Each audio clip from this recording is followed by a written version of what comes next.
Hello YouTube, I'm Jack Clark, the Musketeer, coming to you with another video. Hello, how are you? So, of course, as you can tell from the title of today's video, I'm going to be talking about the ban list, the forbidden limited list that will be coming on the September the 1st. Now, of course, that's a little bit away now, but of course, people are talking about it, and of course, many YouTubers are posting up their predictions, and the one thing, I was never going to do this video, simply because I think that the whole idea of doing a ban list prediction is kind of flawed, simply because of the mindset that people do, or that they put themselves in when they are creating a prediction for the ban list, of course.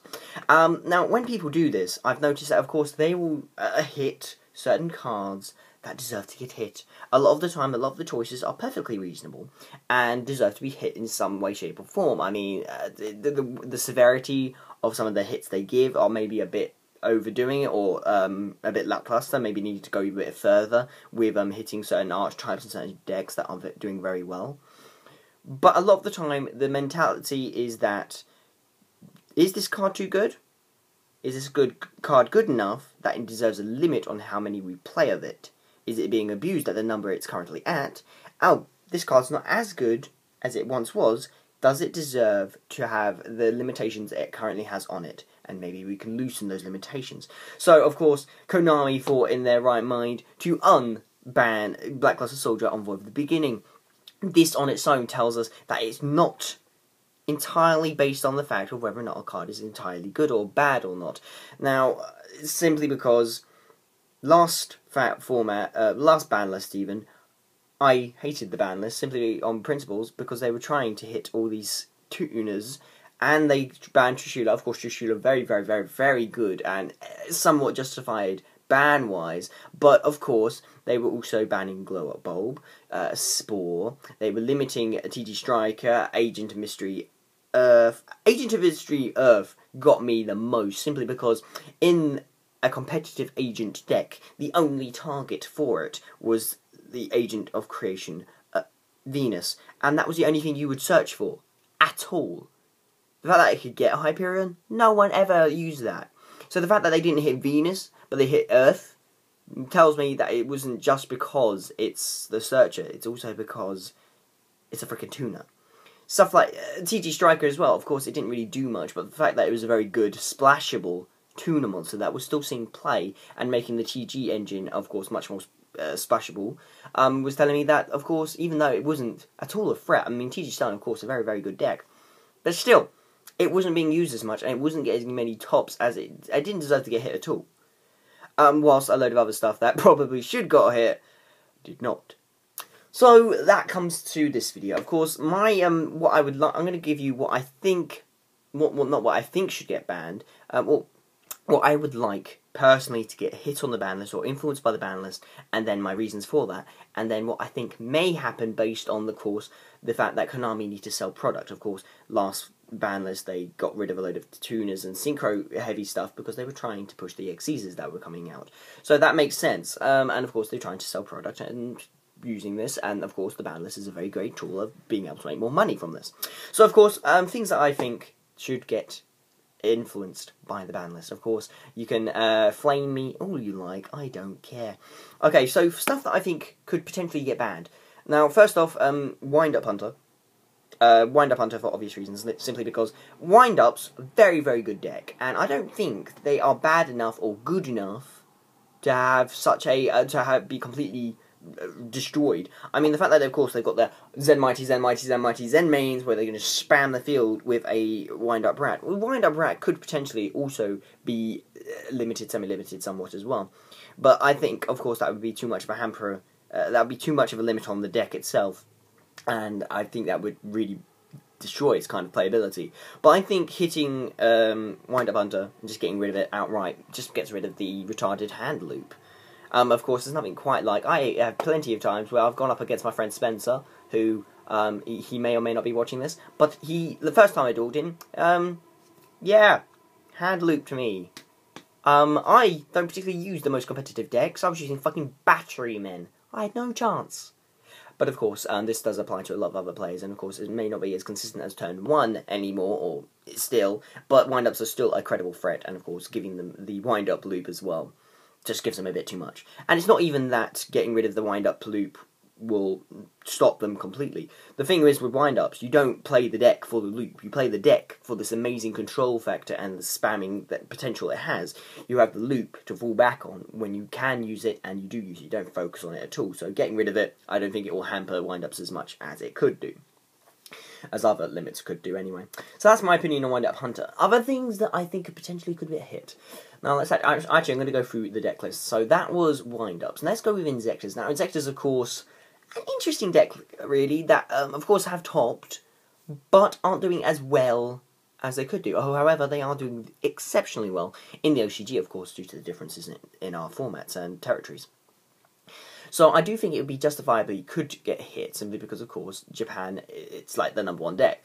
So, the things that I think could, obviously, we've got the trio, we've got the Centipede, we've got the Dragonfly, and we've got the Hornet. Now, the Dragonfly and the Hornet, I think one of those would potentially need to get hit. I would like the Hornet to go to 1, simply because that wouldn't stop them at all. Of course, the Dragonfly is the great big enabler for it, but with that, that means they would have to focus more on their Xyz plays, using Ladybug to go for rank 5s. I would really like to see a limit on Hornet. Semi-limit will do fuck all. Although, actually, no, it'll hamper the consistency, considering how much of a integral pillar Hornet is to the Inzektor deck. So, if they did semi-limit or limit Hornet, I'd be quite happy with that. If they touched Dragonfly in any way, that'd be fine as well. People saying that Centipede should get air, I can understand that. I mean, of course, it allows you to add stuff to your hand, and that would mean consistency would also not be as good. But I think, see, with Inzektors, I'm not sure if they should get hit, but I still think if they did hit Hornet in some way, shape, or form, I'd be completely behind that. Let's think. Okay, Dino Rabbit next. Dino Rabbit is an odd one, because of course something like Rescue Rabbit, and they knew this beforehand, is Rescue Rabbit. Is a retrained version of Rescue Cat, and of course is very, very good, but of course has a hell of a lot of restrictions attached. So I don't ever think it's going to be worth banning outright at all. Of course, people, the main cards that people talk about trying to limit with Dino Rabbits are, of course, Rescue Rabbit, Evolves Lagia, Dulca to a lesser extent, and of course we've got Tour Guide and I think Levier. Now, personally, I don't think the Evolzars should be hit at all, of course. Hitting those would mean that the playability of dinosaurs just generally drops considerably. And, of course, many other decks literally can't spam them for one card like they can. I would rather you get rid of the facilitator for the spamminess than what you're actually summoning.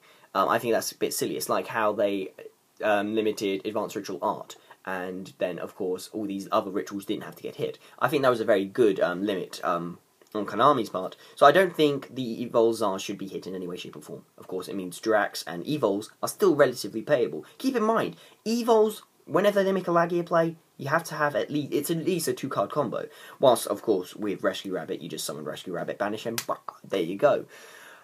So, of course, Rescue Rabbit being hit in some way, shape, or form, perfectly justifiable as well. I don't think Assembly Limit will hurt it as much, but I do think that alongside a hit from Levier or Tour Guide. Now, Tour Guide, I think, if Tour Guide went to 2, now I don't want Tour Guide to get hit because I have my playset finally, but if it went to 2, that would mean that people would have to run more Fiends, simply because otherwise they would have a dead Tour Guide. You summon one Tour Guide, summon Sangan, so of course you'd draw into another one, and of course you would have a dead Tour Guide. So people would have to use more Fiends, and of course this would actually mean less use of Tour Guides. So I would actually quite like Tour Guide to be semi-limited. I don't think, if it doesn't get hit, it doesn't get hit. If it doesn't get hit actually, then I wouldn't mind Effect Villa getting some kind of a hit as well, be it a semi-limit or a regular limit as well. Simply because, of course, with the Tour Guide, if it does get limited or not, it will mean Sangan is less accessible, which means Effect Vela, ergo, is less accessible. So that's an idea, and I quite like that. Tour Guide to 2 is probably one of the ones that I think is probably one of the better choices if they do. But I'm sincerely doubting it since they didn't touch it last time. The thing with Dino Rabbits, though, is Levier. Levier is going to be one of those Xyzes that I think will go to a set, should at some point go to limit. It's one of those Xyzes which is ridiculous. I mean, I think it's on the level, it's the Brianarch of Xyzes. Of course, not in the same way that Brianarch just bounces cards on the field. It it makes the banished zone ridiculously easily accessible. And it's not even just your banished zone, it's also your opponent's. So I think Leviesh does deserve a hit in some way, shape, or form. I don't think a semi-limit will be enough. I think a limit would be perfect, actually. Put it to 1, and not even that, not enough people use more though, but putting it to a limit means that people can't abuse it further and just spam copies of this, because of course it can get Rescue Rabbit, and that on its own, Tour Guide, Levier, reuse the rabbit you already got, get another Lagged. That play is still possible, but of course if you do semi-limit Tour Guides and touch rabbit in some way, shape or form, that won't be nearly as consistent or as explosive, but it's still very, very good. And of course it means it will open up a lot of space in a rabbit deck for more tech and more variation between builds. So it wouldn't mean the death of the Dino Rabbit deck. I think it would just mean a new coming for it, because of course they would be able to add new stuff to it, and a lot of Dino Rabbit decks are very formulaic and same. Does anybody care that many Dino Rabbit decks are the same? No, but if they do hit them with Tour Guide semi-limit, maybe a rabbit hit of some sort, and a Levier to 1, I think of course that would be very, very good. Not for the deck itself, but good for creativity and diversity in the game. But of course I don't really think this is actually going to happen too much, of course, because this is Konami. Actually, I'm going to go one last thing, because I'm going over the 10-minute mark. I think, okay, with Chaos Dragons. Now, Chaos Dragons, of course, is an interesting one, simply because they are very, very freaking good. And, of course, with Gustav Max becoming one of the new Sonen Jump Alpha promos that will be coming out soon, it will then be legal in North America, which is very interesting. Now, Gustav Max, of course, is a rank 10 Xyz that, of course, you could detach one to do 2,000 damage to your opponent. It's the Dark Strike Fighter of Xyzs, and of course a lot of decks, not many decks, can do rank 10, but most notable of course is Red Eye's Darkness Metal Dragon, which is a level 10, which can spam dragons, and of course has always been the enabler for the Chaos Dragon deck, which allows you to make your most powerful displays alongside Light Pulsar, and you get Light Pulsar, Red Eye's Darkness Metal Dragon, haha, you gonna Dark Hole me? Well, oh no, you destroy my Light Pulsar, oh, I used to bring back my Red Eyes, and then next turn I summon back the Light Pulsar again. It's stuff like that. So I think a Red Eyes hit would be a very, very good idea. Putting it to 2, of course, means Gustav will still be playable. And also, Eclipse Rarevan can still search for it, so I'm not even sure if a semi-limit would be enough. But of course, Chaos Dragon is a very good deck at the moment. With Gustav Max, I kind of want to hold back on any Red Eyes Darkness Metal hit until we know the full capability of the deck with Gustav Max in play. But of course, that's just my opinion. Of course, Gustav Max will also make Heractics much more playable because, well, it's the rank 10 Xyz that does 2,000 damage. So it'll be interesting to see how they'll be able to OTK with that alongside Thunder Charger and their rank 6s. So I'll be interested to see what happens with that. Other things that I potentially could get here, in my opinion, I think Future Fusion, I wouldn't mind getting banned. Of course, Future Fusion is ridiculous, actually, and I think that should be banned.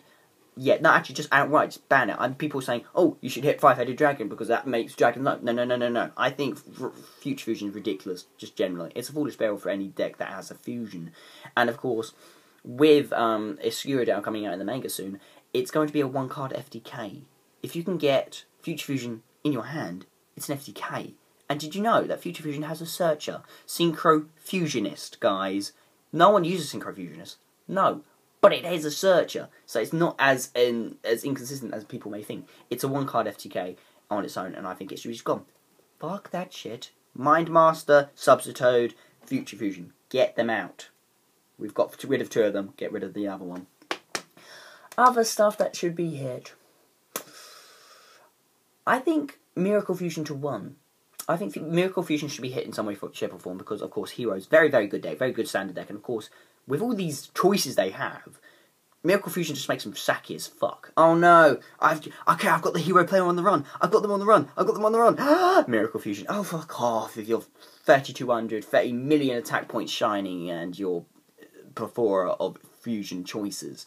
Especially with the Escuridao coming out as well.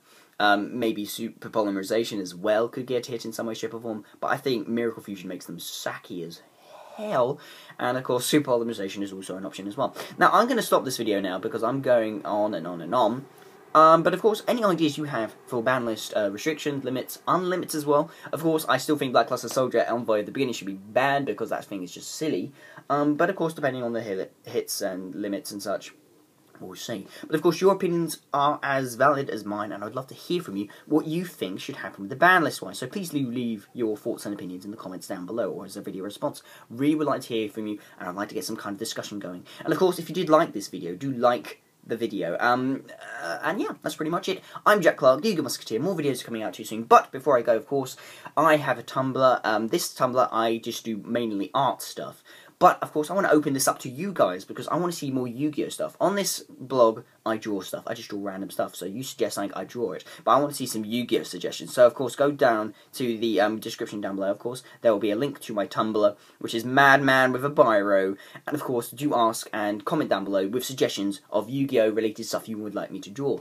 But, yeah, that's pretty much it. Of course, this video has gone for way too long, and I really do appreciate your time. And thank you very much, guys. And I am Jack Clark, the Eagle Musketeer. Goodbye.